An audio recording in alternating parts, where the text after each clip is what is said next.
नमस्कार, सीएनबीसी आवाज पर आपका बहुत बहुत स्वागत है और आप देख रहे हैं प्रॉपर्टी गुरु। आपके साथ मैं हूं विपिन भट्ट और ये Property Guru is powered by Signature Global, making India affordable. जी हां, हर हफ्ते हम प्रॉपर्टी गुरु में आपके साथ ढेर सारी बातचीत करते हैं, खास तौर पे आपके सवालों के जरिए लेते हैं आपके सवाल और फिर उस हिसाब से हम जवाब देते हैं और बहुत सारी बातें हमें पता चलती है रियल एस्टेट मार्केट के बारे में।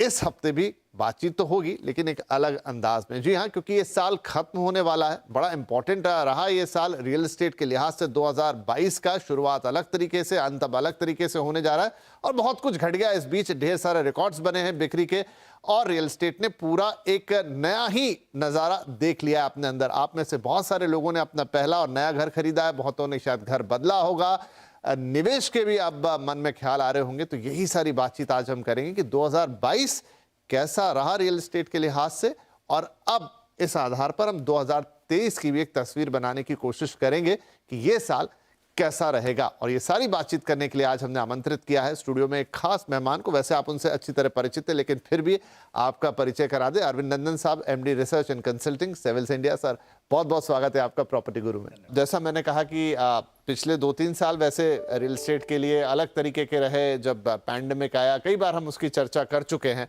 अब पैंडेमिक कह सकते हैं कि लगभग समाप्त है और ये साल पैंडेमिक मुक्त ही रहा, जहां पर हमने काफी सारी चीजें होती हुई देखी। 2022 को अगर हम रियल एस्टेट के लिहाज से देखें, आपको ये साल कैसा लगा? 2022 मेरा ख्याल है मोटे तौर पर हम 2 हिस्सों में बांट के देख सकते हैं विपिन जी। और वो 2 हिस्से बड़े आसान से 2 हिस्से हैं। आप पहला हाफ साल का ले लें और दूसरा हाफ जो अब खत्म होने पे है जी। तो जो पहला हाफ है उसकी जब शुरुआत हुई थी तो एक थर्ड वेव की सडनली एक मेरा ख्याल एक स्केयर पैदा हुई थी, लेकिन वो फिर बड़ी जल्दी सबसाइड हो गई और उसके बाद से रियल एस्टेट में जो उठान आया वो बहुत पॉजिटिव रहा। चाहे आप कमर्शियल रियल एस्टेट की बात करें, रेजिडेंशियल में सेल्स की बात करें, तो हर लहजे से, हर पॉइंट ऑफ व्यू से वो काफ़ी अच्छा रहा जी। सेकेंड हाफ में भी जो थर्ड क्वार्टर था सितंबर तक का, उसमें काफ़ी अच्छा था। अब जाकर कमर्शियल रियल एस्टेट में थोड़ी सी उलझन की स्थिति लगता है पैदा हो रही है, लेकिन अभी परमानेंट है या नहीं कह नहीं सकते। रेजिडेंशियल का जहाँ तक सवाल है, ये लगातार बढ़ता रहा है।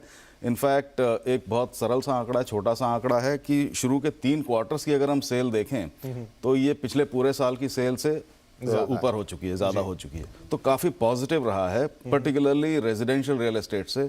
और शायद हम गहराई से आगे बात करेंगे इस पर, लेकिन कुछ आंकड़े या रिपोर्ट्स ढेर सारी हैं क्योंकि अब साल का अंत है। तो मैं ये भी देख रहा था कि एक एस्टिमेट के मुताबिक अगर सब कुछ सही रहा और इसी वेलोसिटी से सेल्स चले तो ये साल जब हम क्लोज कर रहे होंगे और आंकड़े फाइनल हमारे पास होंगे तो शायद 2014 का जो पीक था उसको भी ये पीछे छोड़ देगा।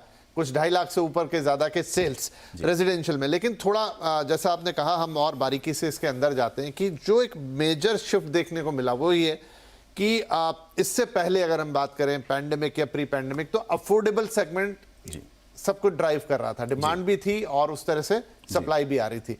लेकिन अभी जो घर बिके हैं उसमें ज्यादा करके मिड, प्रीमियम, लग्जरी, इन्होंने सेल्स ज्यादा कैटर किए हैं